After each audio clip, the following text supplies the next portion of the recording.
Salam əziz məktəbli dostlar, mən izləyən valideynlər. İndi isə monitorinq altıda Uğurun sirri mətnini izah edəcəm. Kamil çox sakit və ağıllı uşaq idi. O, nəyi necə etməli olduğunu bilir, düşünərək və əmək sərf edərək addım atırdı. Lakin hamı onun uğurunu yalnız şansa bağlayırdı. Halbuki Kamil hər işin arxasında nə qədər zəhmət və əzm olduğunu yaxşı bilirdi. Bir gün müəllimi Məryəm xanım sinifə girib şagirdlərə belə bir sual verdi. Uğur nədir? Sizcə uğurun sirri harada gizlidir? Sinifdə bir canlanma oldu. Hərə öz fikrini söylədi. Şans, pul, güclü dostlar.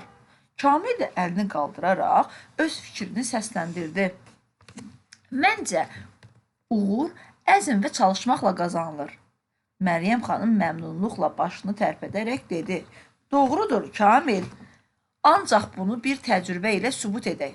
O, hər bir şagirdə bir toxum və bir dibçək payladı. Kiçik bir dibçək payladı. Tapşırıq belə idi. Toxumu əkmək, hər gün ona su vermək və qayğı göstərmək. 3 həftə sonra kiminki ən yaxşı böyüsə, o da qalib olacaqdır. Kamil böyük həvəslə toxumunu əkdi. O, hər səhər dibçəyinin yanına qaçır, torpağı yoxlayır, toxumunu suvarır və hətta fidanı, yəni uşaqlar, fidan bu yeni artıq necə deyim, yetişməyə başlayan bitki deməkdir. Yəni toxum yaşıllaşır. Fidanı günəşli yerə qoyurdu. Hər gün biraz da ümidlənirdi. Lakin bəzi uşaqlar bir neçə gündən sonra toxumlarını unutmağa başladılar. 3 həftə tamam oldu. Məryəm xanım uşaqları dibçəkləri ilə birlikdə sinifə yığdı. Kamilin dibçəyində gözəl bir fidan vardı. Digərlərinin dibçəkləri ya boş, ya da solğun idi. Məryəm xanım Kamilin dibçəyini əlində tutaraq dedi: Baxın, uşaqlar, uğurun sirri budur. Əzm, diqqət və qayğı. Kamil toxumunu vaxtında suladı, ona hər gün vaxt ayırdı. Əgər o da bu işi yarımçıq qoysaydı, uğursuz olardı. Sinifdə bir sükut yarandı. Hər kəs Kamilə heyranlıqla baxırdı. Kamilin içində bir işıq yandı. O başa düşdü ki, başqalarının nə düşündüyü əhəmiyyətli deyil. Əsas olan onun göstərdiyi zəhmət və inatkarlıqdır. Müəllim sonda belə dedi. Həyatda heç nə asan başa gəlmir. Şans ola bilər, amma əzm və çalışqanlıq olmadan heç bir toxum böyüməz. Əgər uğur istəyirsinizsə, ona layiq olmağı bacarın. 10 gündən sonra Uğur artıq Kamilin dostu idi. Çünki o Uğurun sirrini bilirdi.